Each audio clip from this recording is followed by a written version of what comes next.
welcome back for Baby Driver. How are you, my friend? I'm all right. How are you, Robin? I'm a little bit flat. Oh. I'm gonna tell you why I'm a little bit flat, and then I'm hoping you're going to pump me back up again. Go on. What's wrong with you? It really is a bit miserable. I know we don't come here for misery. People don't, but... Glad we turned on to listen to us. Is it serious or muck around? No, it's pretty serious. Oh, what? I've had probably 3 people in the past 2 months tell me they've got cancer. Oh, Jesus Christ. Seriously? Yeah. And one other has... Do I know these people? Biopsy. You may or may not. I'm not even going to go there. One has had to have a biopsy on something. No, family or friends? Or? I'm not going to speak about it. Okay. But just all I want to say is, and then you can move on, is fuck you, cancer. That's it.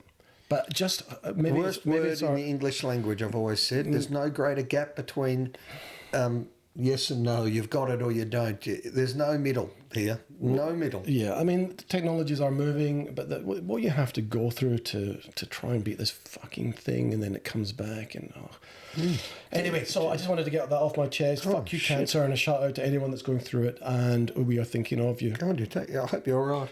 I'm fine, thank you, at the moment. Nothing to do with me personally. Okay. Just a big shout out to all those going through it. Jesus. Okay, now make me laugh. So tell me something funny. Make you laugh. I can make you laugh at me. I don't know if that make you laugh. Ha ha. That will do. Okay, for everyone that when we put ourselves on YouTube and we do all what we do, there's all apps that you can use, the CapCuts of the world and Instagram, obviously, and there's this one called Moviva. And what that does, it helps you edit for the show. Movavi? It depends where you're... Movivi, is that not a restaurant? Anyway, keep going. Yep. Yeah, well, that's the way I pronounce it.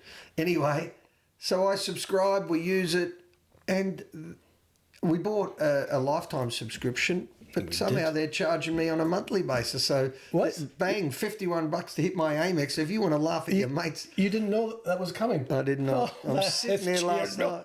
I'm watching TV, and there's $51 hits my Amex, and I'm thinking, it's not good. And you know how hard it is to get them removed? Because there's nobody at the other end of a phone or an email. That's the key point. I'm up and about. This is fantastic. And you know you have money, you're tighter than... anyway. And so that's me. Oh, well, this is brilliant. Keep going. Well, actually... When I joined Fitness First when I was a kid, it took me 6 months. These gyms, you've got to give them 60 days notice to let them know 30 days before. That's maybe why I hate the gym and I'm in the shape that I am, because to get out of a Fitness First, I tell you, membership is extraordinarily hard. I will not be the only one. You will not be the only one listening going, the fucking charges. Well, don't say I'm a tight ass. You said I'm a tight ass. I can't remember the last time you bought around. Oh, that's bullshit. That's just for the show. Is it? Yes. Okay. What was I saying? I was saying that the amount of charges, people will relate to this, that come out your credit card, come out your debit card, whether it's Stan or Netflix or Do you check Google, your credit card? Google or Apple or... Audible, that you never use the credits for and you have to suspend from time to time. I mean, the money that is coming out of there, not the interest, what is it? The international fees on stuff that you're not even aware. I think I get charged international fees on Stan or Netflix. No, you shouldn't on Stan. Whatever. It's some kind of, I don't know. And to try and get anyone to help you, because I cannot, my pet hate of all time is getting on the phone to a bank, right, and trying to explain my situation, or getting on the phone to any of these call centres. The only decent one I've found is Aussie Broadband. I moved from TPG because they were shite. They are fucking awful. So I moved to Aussie Broadband, and they are so helpful, and they're local. So big shout out to our new sponsors, Aussie Broadband. It's funny that you say that about the banks. I've had a tale. I'm not going to tell it, but I've had a story and a half this week. Is it about you losing more money? No, it wasn't about losing more money. Look how happy you are. I didn't know I lost money in the first place. Well, just from Movavi. Movavi, they're animals, so I'm coming after them. I'm going to hunt them down. Well, what's good for the businesses as well is, like, if you download an app and you get the 3 days free or the 7 days free, you've got to get on there and unsubscribe immediately. That's the greatest puppy dog sale trick of all time. You know what the puppy dog sale? I've taught you that one. Well, I'm assuming that's just what we've talked about. You get your first 3 days free, and then after... Go away and use it, and you forget about it. And or the puppy dog sales, you fall in love with it. You don't want to return it. But this one is playing on people's ignorance and busyness, and life gets caught in the way, and you forget to turn it off. 100%. I've got it with my son's gym membership. I'm in that fight at the moment as well. I went to cancel it when my son Ollie went overseas. Ollie, that's been on the podcast. They won't let you cancel. You can only defer it. So I said, well, just defer it as long as you can. He's come back, and now I'm in a dispute. They've taken a year's worth of $24 a week out of me. That's ridiculous. And I said, check his swipe card. He's never been. You won't let me cancel. Check the email trail.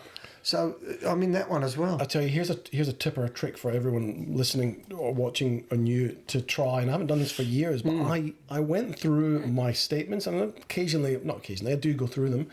But I created, I'm going to say a spreadsheet. It wasn't. It was a Google sheet. Yeah, I know. No, beg your pardon. It was a sheet, and I just listed all the monthly expenses, right? Which most called a budget. Which most sensible people do. But I just wanted to list, all the streaming services and the audibles and all these bits and pieces, and it was ridiculous. Yeah. They're all coming out of all these different accounts, and I'm pretty sure now these days you can bundle it up. But here's the next part. I'm with Telstra for my phone, and they offer you different bundling package. But who can be bothered unsubscribing from this place to bundle up to that place? But you've got a little bit of extra to pay because it's still blah blah. All this stuff. Who would do it for 45 minutes on a phone call that they verify your security? I don't want to sound like an old man now, but I get it, right? It is too difficult, right? Just go and work harder, earn more money, pay that slight more. But you're not going to cut your Netflix and move it to Telstra to save $10, right? It's not worth your time. Your time's got a value, is my belief. Well, yeah, there should be somebody in the family that it doesn't mind doing that stuff. If you're married, you got a partner, whatever, maybe there should be, if you don't like doing it, maybe somebody else could. It's a business idea I'm working on at the moment. The best, is it? You got a new business idea? Okay, yeah. You cut me out of that one as well. Well, not if you think I'm a tight ass and not buy around. I'm not coming anywhere. I get 20% of anything you do. That's written. That's written in our contract. You know that. I got some ideas. That contract is watertight. There's wheels in. Wow. What is going on? We are podcasting today from Tullamarine Airport. What is happening in your out here? Hang on, let's listen to that. It's an A380, Melbourne to Sydney, please. We are boarding. That was a bit too close for comfort. Jesus, that was a Maverick.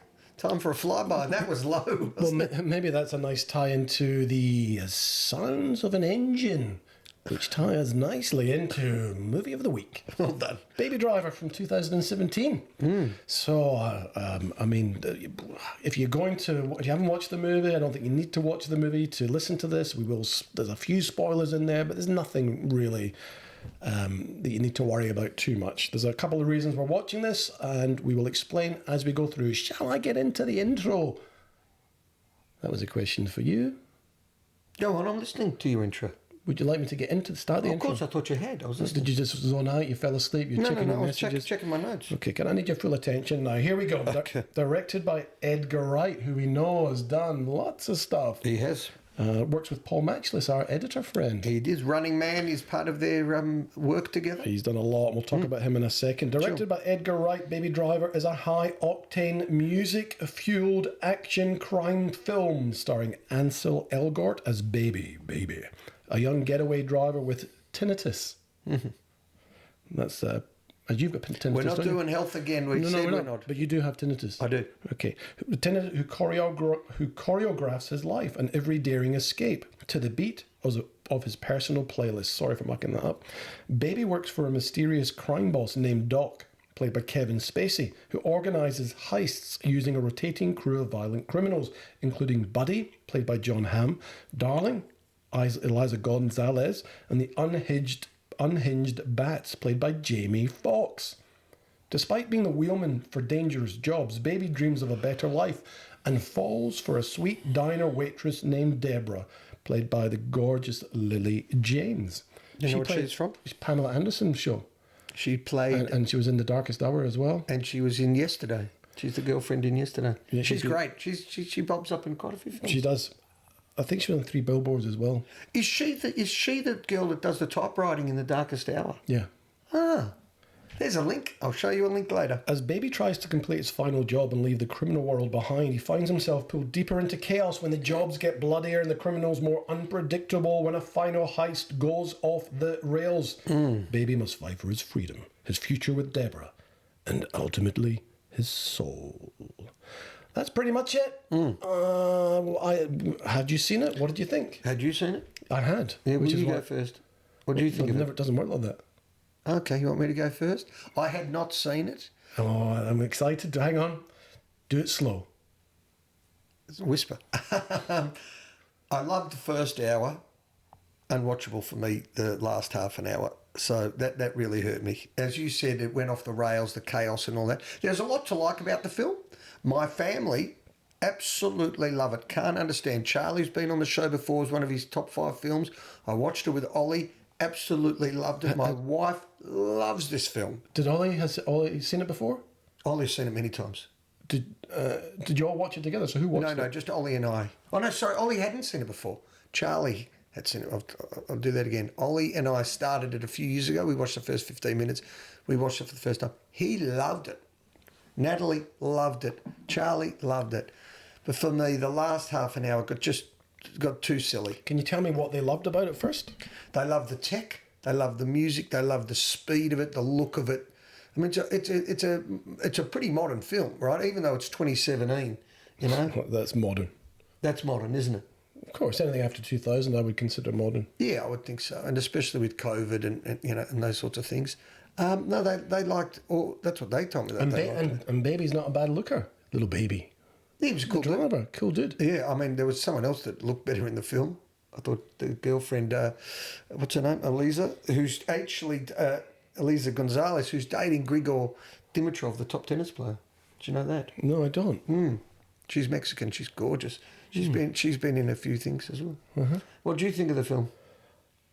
I've just realised you really know how to stop a flow of a good conversation just by interrupting it with fucking useless stuff. Oh, what's useless about that? She's gone out with some tennis You player. said to me, he's good looking. The back and flow and the ebb and the mute and the up and down. It was fantastic. And then all of a sudden, it's like you vomit into the thing. To me. You vomit into the microphone and you stop me in a track. I'm like, where do I go with that?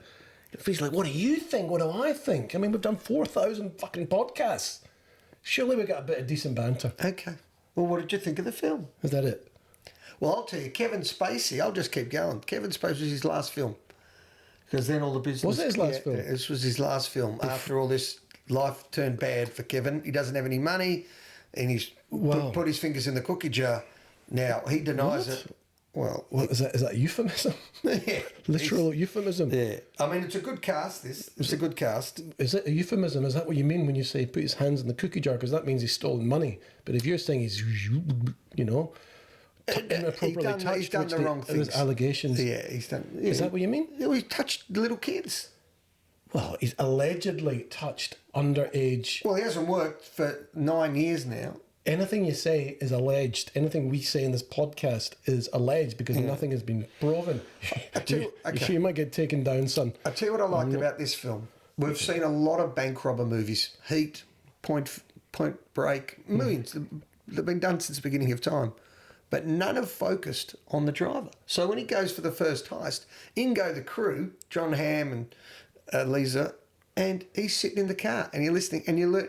He doesn't have a clue what's going on. But when he drives, those scenes were the best scenes in the film. Okay. Wow. I think exactly. This is a bank robbing movie that has been done many times before, but that's not what this movie's about. No. This movie is a high octane, energetic, fast paced, brilliantly directed, and phenomenally edited by our man. By our friend of the podcast, Paul Matchless, who was nominated for an Oscar for this, and I think won a Golden Globe for the editing.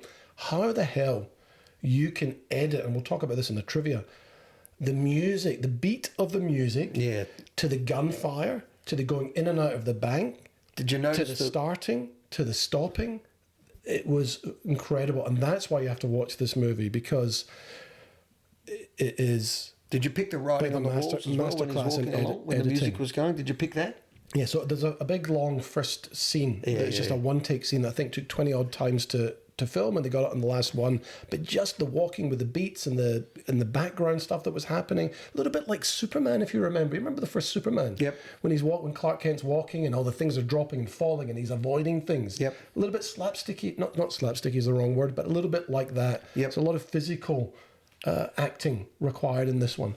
Look, I just thought with this one that here's something you may not know.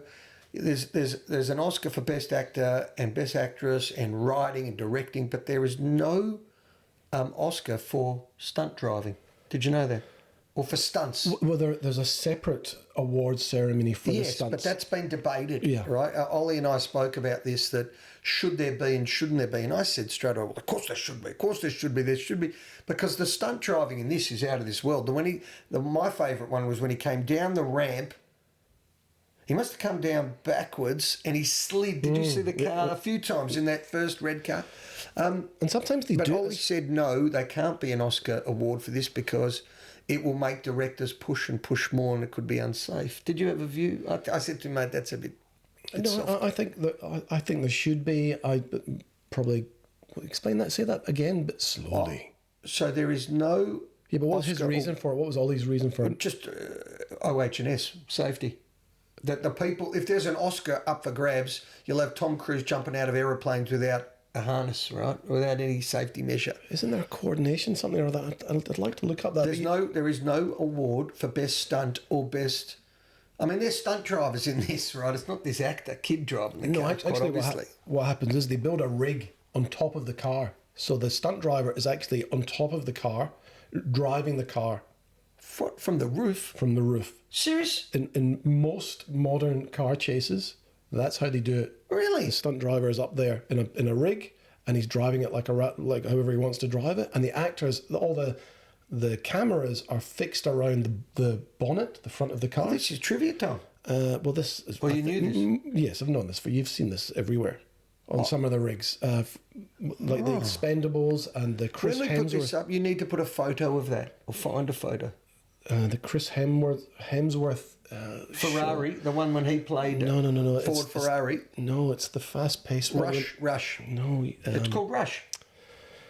Chris Hemsworth plays the driver. Fuck, I know he plays the driver, but that's not the movie I'm talking about. You haven't seen it, and it will come back to me in a moment when I'm not thinking about it. But we see the stunt driving in that is unbelievable, and the way that the camera moves, fantastic. Handed through the windows, handed to somebody sitting in the back seat. Sometimes they dress the cameraman up as a seat. Rush. So that you don't... Mate, you can keep saying Rush. I know he's been in Rush. That's not the movie I'm talking about. Why don't you look up... Right? Why don't you look up Chris Hemsworth? I did. In the action movie. And just to type in Chris Hemsworth action movie, there's two of them. I hope they bring out a third. I loved it. Chris Hemsworth action movie. Yeah, a little bit like John Wick, but he's... Thor, Extraction. Okay, so he's been in two Extractions. These are great movies. You just want to go on a Sunday afternoon. Here to help. Really fast-paced movie. Extraction is really great. And the stunts in that are like unlike anything I've ever seen. So, do you think there was any product placement, like with the Subaru or any of the cars? Funnily enough, you mentioned that a lot in podcasts. I don't think about or notice that really unless it's really obvious. Did you notice something? I did, only because he said Subaru a couple of times. Right. So, yeah. No, I haven't. No, I didn't notice that. Have you done any driving courses? No. Okay, I have. Which ones? The advanced?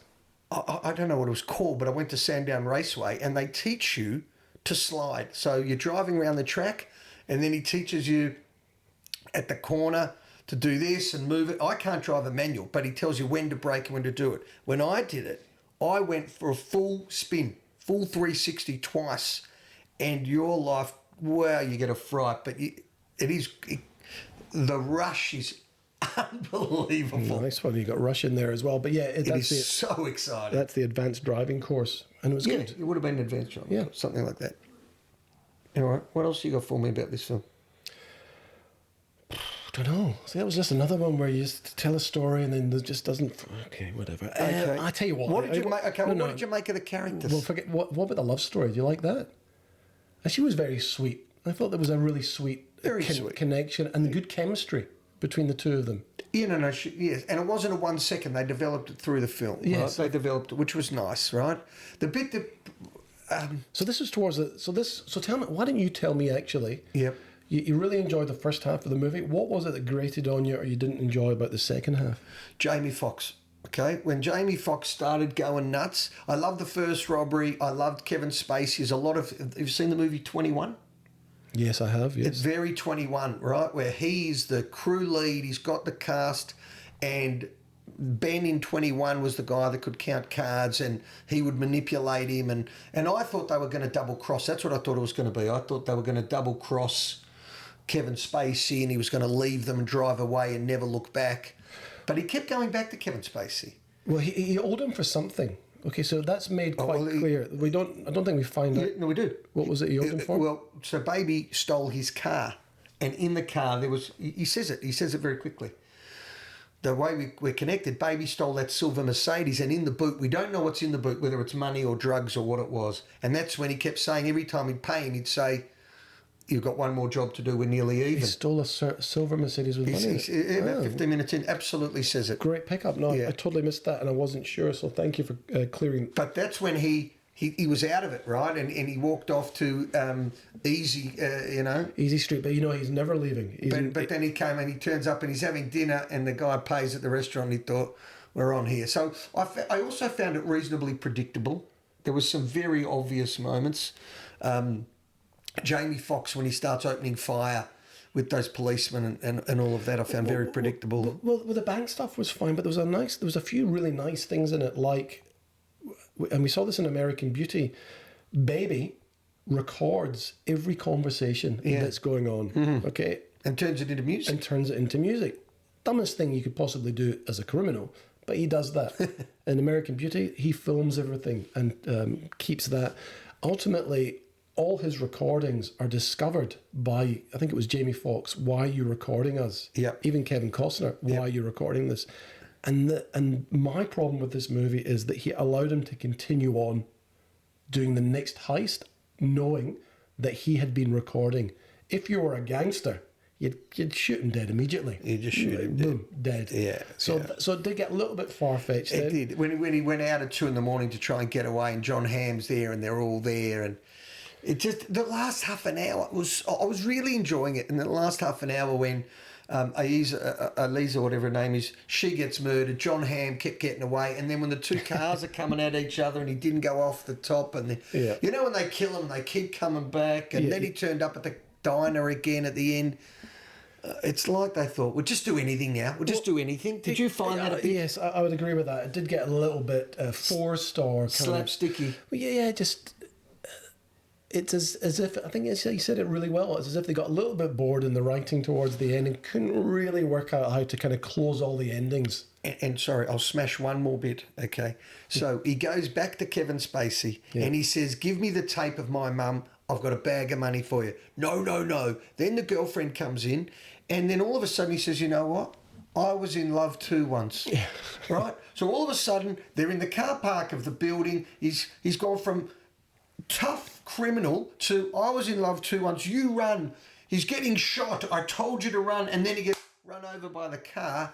Oh my God! I nearly turned it off. Well, okay, fine. Did you find that to be stupid? Yes, but in 25 seconds. Yes, yes. What about the music? We've recently done, or we're going to do.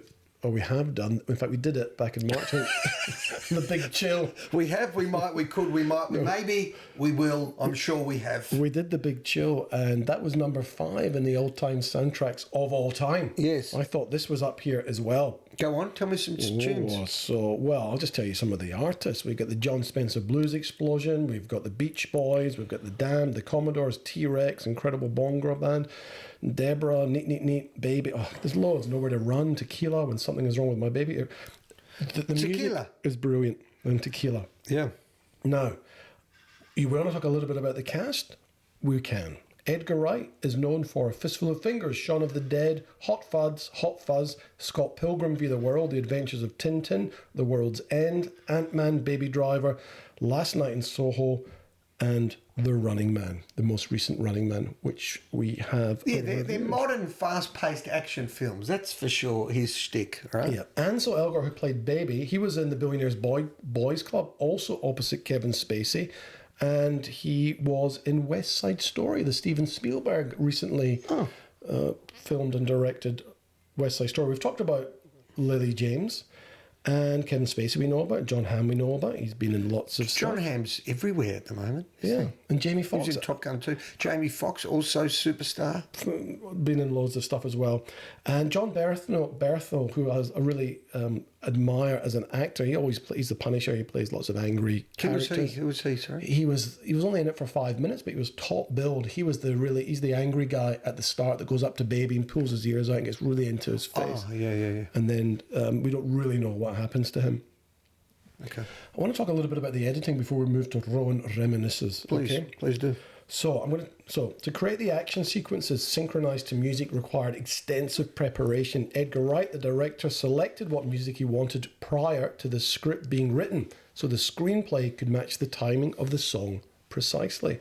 For instance, Rowan, if a song was 2.5 minutes long, Wright would pen 2.5 pages of descriptive action. Wright then had a sound designer take the music tracks he selected and add the sound effects described in the script, such as tire screeches, gunshots, or vocal clips in rhythm with the song. These sound files are given to a storyboard artist who, under Wright's directions, creates an animatic, which is like animations of a storyboard, with visuals designed to reflect the events of the script in time with the sound. Then the animatics and sound files were provided to the film's stunt coordinators and cinematographers with the instruction of following them as closely as possible. Practice takes were arduously rehearsed for several days while being filmed with digital cameras before multiple attempts of the final real takes were shot on 35mm film. Now, I know this is not up your alley, but it's because this is such an impressive film, a lot of people will be. Finally, the film's editor, Paul Matchless, used footage from the film camera's video assist to create a rough edit after each take to ensure the timing was correct. Now, even with this extensive preparation, things didn't always go perfectly. The scene where Baby rewinds a song was improvised on set when Wright found that the song wouldn't be long enough to cover the scene. And most, if not all, of the gunshots in the film are in time with the beat of the music. How impressive is that? Yeah, I mean, this is made for someone like you, this film, right? Because it's shallow in terms of emotion, right? I'm not trying to make fun of you. That took a turn. But it's all how to put a film together in a very unique way. Someone like Simon and you would have a field day, the way it was filmed. Obviously, Paul, the way he edited it. I mean, it's first class. The music, I just don't have an appreciation of it. But when he does that bank robbery at the hospital and the robber, Jamie Foxx is about to jump out and he says, wait. Go. Yeah, because he was getting the music right?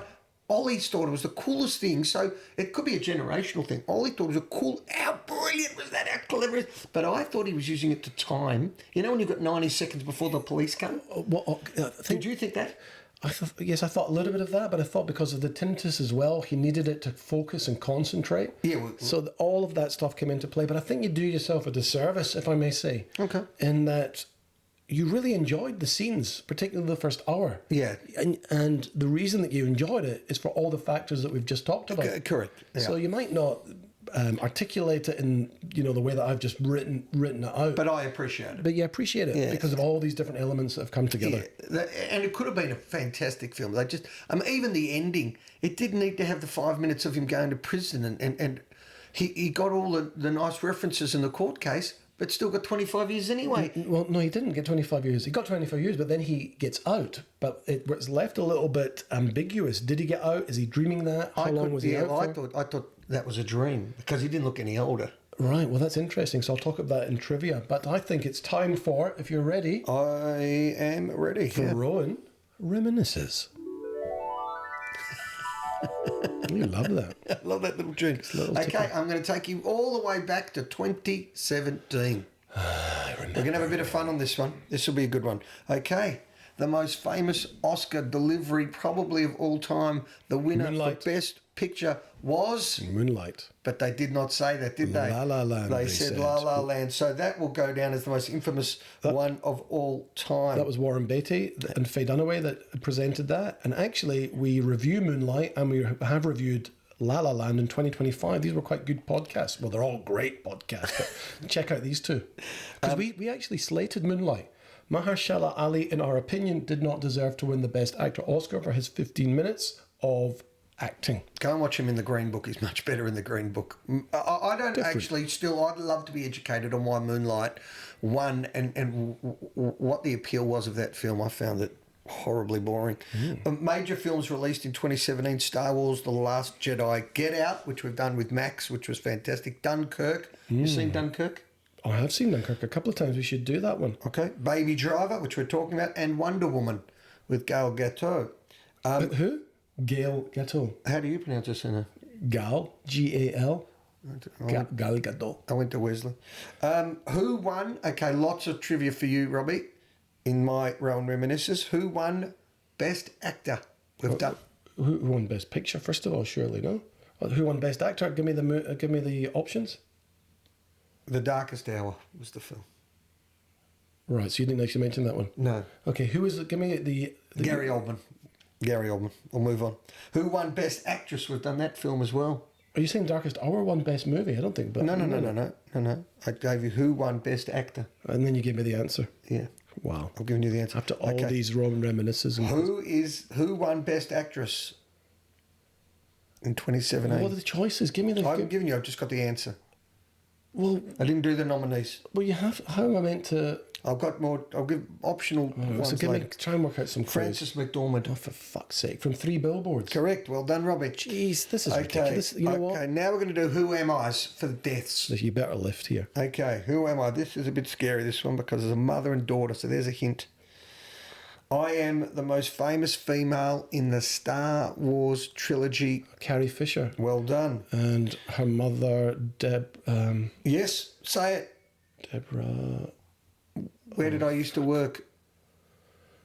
Reynolds. Oh, Deborah. Deborah Reynolds. Yeah. That's her mum. Died in the same year. How sad is that? Not ideal. No. Not ideal. Who did I just... The Big Chill. I always think of you as this character. Kevin Costner. No. What? William Hurt. Yes, John Hurt. What? I was William Hurt. I've really mucked that up. Oh my! What are you talking about now? We're having a dirty day. What? Ron, what are you talking about? What was that last question? That was supposed to be trivia for who died, but I got the name wrong. I said William Hurt. So it was John Hurt. Sir John Hurt. Yes. From? Yes, Elephant Man. Correct. And Alien. Okay, I'll do another one for you. John Merrick. This... Is that your mother? All right, ready? She's very beautiful. Tell me when you're ready. I am ready. I died at 80 years of age with my TV show was the same as my real name. A TV show. This is a female. Yeah. 3-word name. Female name. Famous American TV show. 2017. More clues, please. First name was Mary. You'll either know this or you won't. You can't work it out. Mary Tyler Moore? Mary Tyler Moore, Robbie. Oh, the Mary Tyler Moore show. Mary Tyler Moore show. The original Batman died. The original gangster. And his name was? If you're talking about the TV original Batman. Yes. I don't know who that is. Adam West. Oh, yes. Now, this person died. I'm going to give you his tune. It's a miserable segment. I don't know. I'm not good with music. Do you know that music? Learning to Fly. Do you know that tune? I know the tune, but I don't know. It's not. I want to embarrass myself by saying how I think it is. Okay, tell me. Okay, what about this tune from Jerry Maguire? Who wrote these two songs? And I can't answer music. Music's not my thing. Music's not your Tom Petty. Okay, yeah, no, I couldn't. You could play. Well, Happy Birthday, you wouldn't work it out. The Beatles and Meatloaf. That's about as good as I get. Yeah, fair enough. Okay, can you maybe press pause on that? Turn that off. And now I'm free. How good is it, Jerry Maguire, when he leaves, when he thinks he's signed the number one pick in the draft? Okay, I've lost my spot. I'll get back to it. Okay, a couple more. Famous rock and roll star, died at 90 years of age. Don't know. Chuck Berry. Well done. Ronnie Corbett and... Oh, the two Ronnies. He died in 2017. Oh, that was part of my youth. Finally, to steal your line. Did you have the two Ronnies here? Yeah, of course we did. You did? Mm-hmm. Oh, cool. Mm-hmm. Did you have a lot of British stuff here? Little and Large? Do you remember Little and Large? No. Give me some other shows. We've got the two Ronnies. We've got... Are You Being Served? Were the Crankies? Did you have the Crankies? Jimmy Cranky? Did you know Are You Being Served? Oh, yeah. Who was your favourite Are You Being Served? I wasn't really into it. Oh, I loved it. But the camp guy, and also Molly. So Molly was obviously the female. We had a girl. Oh, I've got another show for EastEnders. She was in there as well. We had what's his name, Mister. What's his name from Are You Being Served? He was the tall. There was the tall guy in the suit. There was the older lady. What about Mrs. Bouquet in Keeping Up Appearances? Yes, yeah. Bouquet. Yeah, that was a very funny show as well. We should do a I was going to say... No. We'll franchise out. We're sticking to the movies. No TV. No TV here, but we had a little break then. Okay, this guy died in 2017. He lived with Playboy. Hugh Hefner. He lived with the founder of Playboy. Yes. There you go. Hopeless. Sorry, that was a poor one by me. Is that you done? Yep. What happened, mate? That's not good enough for you. William hurt, John hurt. That hurt me. Yeah, that did hurt. You've got to come with like the nominees so I can guess. Yeah, no, fair enough. Okay, nominees from now on. Can you commit that to memory? Can do that. Okay, great. So that was yeah. Should we do trivia? Ain't nobody got time for that. There you go. We got it right. We always get time for trivia. Budget 34 million. It's quite low, isn't it? You would have thought for this. And guess how much it made? 250. 227. Yeah. Not bad. We're at 34. I would have thought it'd be more. So did I. Maybe I missed out a zero. I couldn't have. 34 million in a car the whole time in a warehouse. No, but Kevin Spacey would have got a fortune. Jon Hamm would have got a lot. And then the stunts and the people. Look, don't question me. I mean, I don't know it. But... Double check while we're continuing. How about we look? Just double check that. But I'm pretty sure that's correct because I never make mistakes. Baby Driver was nominated for numerous awards, including 3 Academy Awards for Best Film Editing for Paul, Best Sound Editing and Best Sound Mixing, 2 BAFTA Film Awards, and a win for editing. Congratulations to Paul Matchless. No, you're right, 34 million. 2 critics, as I say, very rarely make mistakes. Yeah. 2 Critics' Choice Awards, again a win for editing, and a Golden Globe for Best Actor nomination for Baby. The film is named after Simon and Garfunkel's song Baby Driver from their 1970 album Like a Bridge Over Troubled Water. You know they don't get along. The song appears in the film during the end credits. Despite receiving top billing, Jon Bernthal only has 5 minutes of screen time. Emma Stone was originally meant to play Debora, the waitress, but dropped out to make... La La Land. Correct. Well done. The tracking shot in the beginning of the movie where Baby gets coffee took 28 takes. The 21st take is the one used in the movie. Ansel Elgort had been trained in ballet and other forms of dance since childhood, a skill which proved to be useful for the musically choreographed action scenes and also for the subsequent West Side Story of which he was in. I was wondering why they were doing the dancing with the deaf guy that was looking after him. We never even touched on the... he lost both his parents, and that was a big part of the plot. That's why he liked the music, and he was looking after an older gentleman. He was. He buried his money under the floorboards. Yeah. The studio pressured Edgar Wright to cut the foot chase scene because the movie was starting to go over budget. Wright deferred a portion of his directing fee to ensure the scene was completed. The prison in which Baby is released is the same prison used in The Blues Brothers from 1980, which I have a very fond connection with my friend Jeremy, who we're still waiting to come on the podcast. Jeremy, if you're listening, shout out for you, son. We need to have you on. We need to talk about the Blues Brothers. We do. Now, we're going to do that with Jeremy, right? That's up there for soundtracks. Oh, yeah. Right up there for soundtracks. When we did the Big Chill, that wasn't in the list. Would have been... What year was... 1980 was the Blues Brothers. Yeah, well, this was 83, Big Chill. Okay. Edgar Wright said that the... Okay. Sorry. Okay. Don't listen to that back. Didn't look good. What do you mean? You said when they did the Big Chill, the Blues Brothers wasn't done. No. I said it wasn't included in the. Yeah, top because 10. you said the Big Blues Brothers wasn't done yet. Yeah, Blues Brothers was 3 years earlier. I didn't say because it wasn't done. I said the soundtrack wasn't in it when we did the 1983 review of the Big Chill. Yes. The soundtrack. Am I digging myself a deeper hole? Yeah. But Blues Brothers was before the Big Chill. So when they ranked at number 5.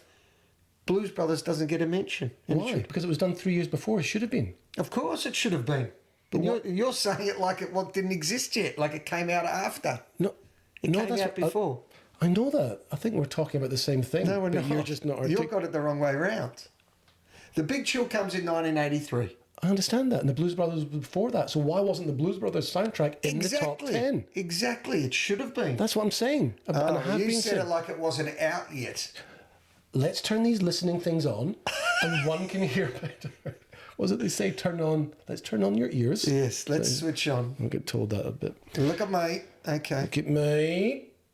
The Edgar Wright, the director, said that the final scene where Baby gets out of jail was deliberately left ambiguous. Notice that neither Baby nor Debora, as you said, remains visibly aged. No, they were exactly the same. As to leave to the audience interpretation of whether he really got paroled, and as what the teller said about the rainbow turns out correct, or is it merely a figment of his imagination? It also has both actors, Ansel and Lily, divisive about it. Elgort thinks that it is indeed his imagination, while Lily James thinks that it indeed happens. Now, did you have a view? Didn't care. I thought it was a dream. We didn't touch on the extensive collection of sunglasses that he keeps pulling out up in different places. That's a funny scene. Jamie Foxx, it made me smirk. Jamie Foxx wants to beat the shit out of a hardened criminal, takes the glasses off him, and all he does is go... takes out another part. Yeah, for those that can't see him, he's pulling sunglasses out of pockets and orifices that we didn't know. What you should say is go to YouTube so you can get the full effect. Thank you. The extensive collection of sunglasses and iPods that Baby owns were not bought by him. They were taken from cars he stole. In an interview, Edgar Wright says, if he has been stealing cars since he was 12, the main thing he would have inherited from these stolen cars are people's sunglasses and iPods. In almost every scene where no music is playing, you can hear a slight ringing in the background. That is the sound of Baby's tinnitus.